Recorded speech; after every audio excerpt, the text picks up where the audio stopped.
في القلب مشاعر أخفيها قد أشرقت الشمس عليها عن خطط لم أعبأ فيها ستكون بأيامي فرقا فحياتي قبل الحلقات.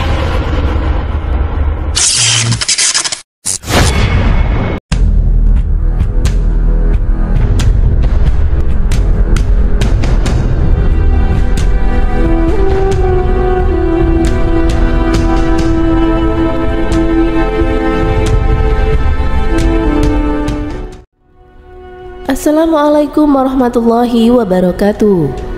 Apa kabar sahabat Amirul Mukminin?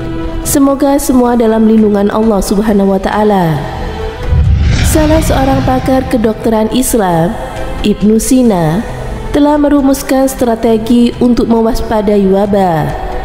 Al-Hafidz Az-Zahabi mengutip pendapat Ibnu Sina dalam kitabnya Tubun Nabawi sebagai berikut. Wabah bisa surut dan mengalir.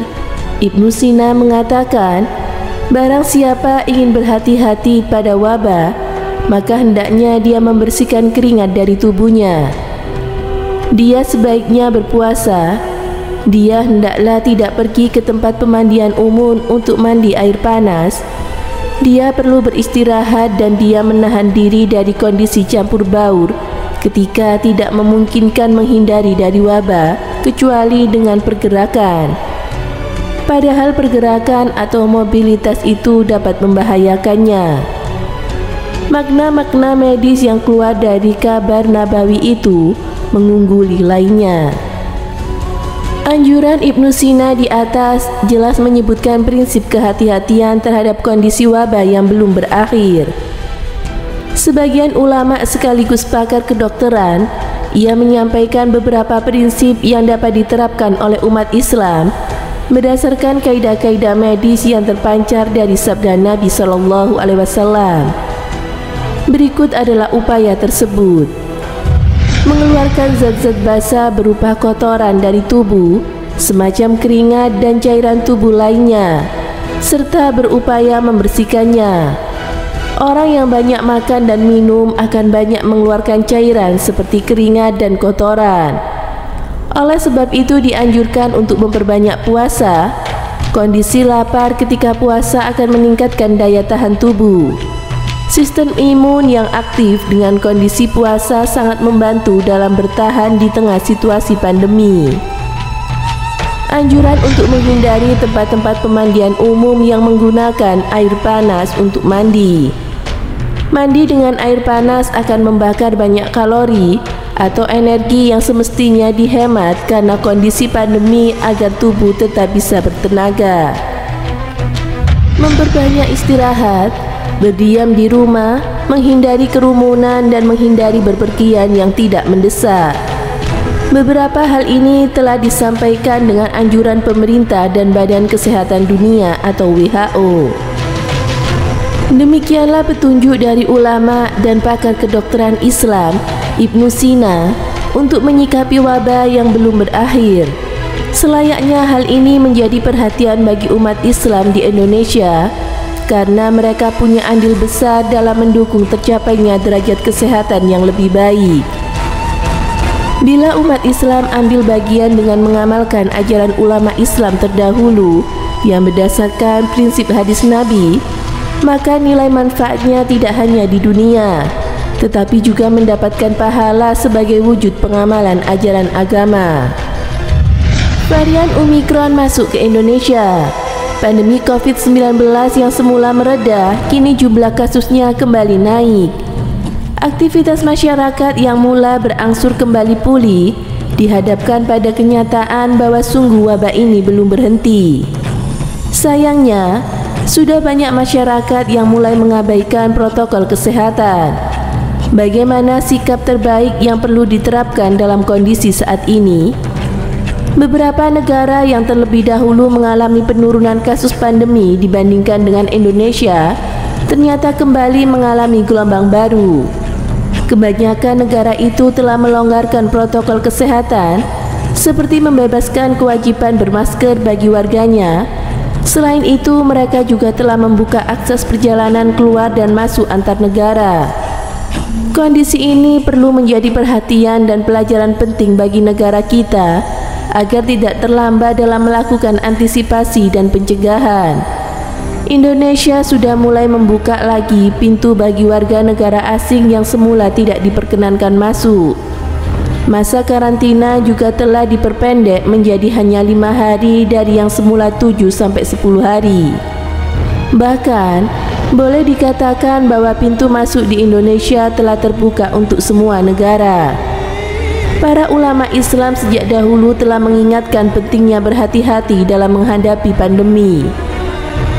Cendekiawan Islam terdahulu telah menguasai berbagai ilmu, termasuk kedokteran, sehingga mereka juga ada yang menjadi peneliti dan pakar kesehatan.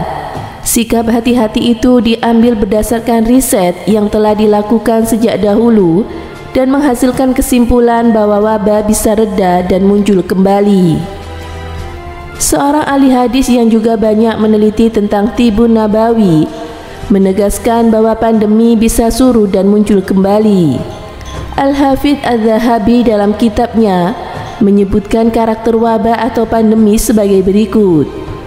Wabah atau pandemi bisa menerpa manusia dengan karakter yang singkat dan bisa juga dalam waktu yang lama. Al-Hafidz Az-Zahabi, Tibun Nabawi. Imam Jalaluddin As-Suyuti juga menegaskan bahwa wabah yang bukan taun juga bisa muncul kembali di Madinah. Dalam Sahih Al-Bukhari dan Sahih Muslim disebutkan dari Aisyah radhiyallahu anha, kami datang ke Madinah, sedangkan pada saat itu Madinah paling banyak wabahnya. Juga disebutkan dari hadis Al-Uraniyin bahwa mereka berkata, wilayah ini berwabah. Pada masa pemerintahan Umar, wilayah ini telah dilanda wabah dan banyak orang yang meninggal. Namun wabah yang melanda bukanlah taun. Dalam hadis Al-Bukhari disebutkan dari Abu Al-Aswad Ad-Duwali bahwa dia berkata, aku pernah datang ke Madinah pada saat itu dilanda penyakit. Banyak orang yang meninggal dalam waktu yang cepat. Kitab Marawaul Al-Wa'un fil Akbar At-Ta'un, karya Imam Suyuti. Sebagaimana telah diketahui berdasarkan hadis Nabi, kota Madinah juga dijaga dari taun. Oleh sebab itu, wabah yang melanda ke Madinah sebagaimana dijelaskan oleh Imam As-Suyuti di atas bukanlah taun. Dengan sejarah yang telah disebutkan oleh para ahli hadis tersebut, ada peluang wabah muncul kembali setelah surut sementara waktu. Di tengah ketidakpastian pandemi, ada baiknya masyarakat memperhatikan saran ahli-ahli kesehatan. Protokol kesehatan adalah upaya yang paling memungkinkan dilakukan oleh masyarakat secara disiplin untuk mengantisipasi berbagai kemungkinan. Semoga kita semua dihindarkan dari segala wabah dan negara kita dipulihkan kembali dari wabah-wabah tersebut. Amin. Semoga bermanfaat. Wallahu a'lam bishawab.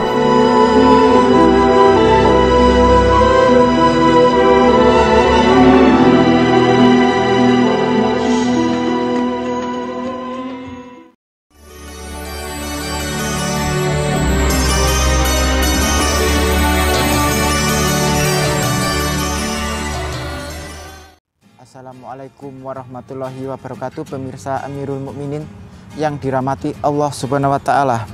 Doa adalah manifestasi dari ketidakberdayaan seorang hamba yang selalu butuh bantuan kepada Sang Maha Pencipta, Allah Azza wa Jalla. Di dalam kitab Lubabul Hadis Imam As-Suyuti disebutkan bahwa ada 10 hadis tentang fadilah atau keutamaan berdoa di dalam Islam.